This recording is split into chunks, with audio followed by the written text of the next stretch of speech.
আসসালামু আলাইকুম প্রিয় দর্শক, রোগী এবং রোগীদের স্বজনদেরকে অন্যকে পানি পান করানো, এটা হলো দানের মধ্যে সবচেয়ে বেস্ট এবং উত্তম দান।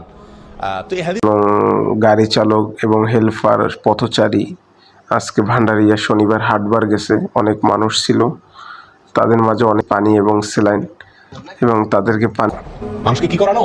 পানি পান। গরমের সিজনে অত্যন্ত গুরুত্বপূর্ণ একটা বিশাল বড় একটা ভাই পানি পান কখন নেন আছে। এইতে এক যুগে বর্ণিত হয়েছে বিশুদ্ধ সূত্র হাদিসে আসছে, নবী সাল্লাল্লাহু আলাইহি ওয়াসাল্লামের কাছে এক লোক এসে বলছে, ইয়া রাসূলুল্লাহ, আমার মা মারা গেছেন, আমি তার কাছ পক্ষ থেকে দান করলে তার করতে পারি কিনা? নবী সাল্লাল্লাহু আলাইহি ওয়াসাল্লাম বলেছেন, নাম করতে পারো, তার পক্ষ থেকে তুমি দান করতে চাইলে করতে পারো। তখন তিনি জিজ্ঞাসা করেছিলেন, আইয়ুস সাদাকাতি আফদাল, দান হিসাবে সবচেয়ে বেস্ট দান, সবচেয়ে উত্তম দান কোনটি?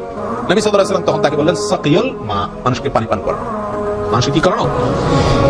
এই হাদিস থেকে, বুখারীর এই হাদিস থেকে অনেক সালাফ বলেন, কেউ যদি নিজের অপরাধ অনেক বেশি হয়ে গেছে, মনে হয় যে আমি আল্লাহর কাছে অনেক বেশি গুনাহ করে ফেলেছি, বিশেষ করে জেনার গুনাহ, অন্যান্য গুনাহ আমি অনেক বেশি হয়ে গেছে, এটা যদি কারোর মনে হয়, সে যেন মানুষকে পানি পান। একজন পানি পাওয়ার পর খুব হাসি, এই হাসি আপনি লক্ষ টাকা দিয়েও কিনতে পারবেন না, যে একটা পানির দ্বারা জায়গা থেকে আপনি এক ডোক পানি পারেন, এক কেস পানি পারেন, বা আপনার সামর্থ্য অনুযায়ী যে পানি পারেন না কেন, আপনি মানুষের মাঝে যতটুকু পারেন বিলি। দেখেন, এক ব্যক্তি দৌড়িয়ে আসতেছে একটা পানি নেওয়ার জন্য, দেখছেন?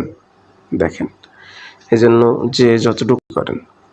এবং বিশেষ করে এই ভিডিওটা করতাম না, ভিডিওটা এই জন্য করা যে এক ভাই আর এক ভাইকে দেখে পানি দেওয়ার জন্য তার ভিতরে স্পিরিট কাজ করে, তার ভিতরে যেন আগ্রহ পয়দা হয়, এই জন্য এই ভিডিওটা করা। তা না হলে ভিডিওটা করতাম না।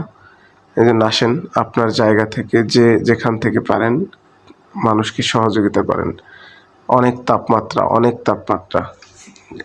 অল্প একটু পানি পেলে, মানুষ যখন রোদের ভিতরে থাকে, তখন একটু পানি পেলেও তার পানিটা অনেক উপকারে আসে। পারি সহযোগিতা করি। বাহিরে তাপমাত্রা অনেক বেশি, আল্লাহ রাব্বুল আলামিন আমাদেরকে এই তাপমাত্রা থেকে হেফাজত করুক। এবং ইসলামে পানির ব্যাপারে খুব গুরুত্ব দেওয়া হয়েছে, ইসলামে পানির ব্যাপারে খুবই গুরুত্ব দেওয়া হয়েছে, মানুষকে পানি খাওয়ানো।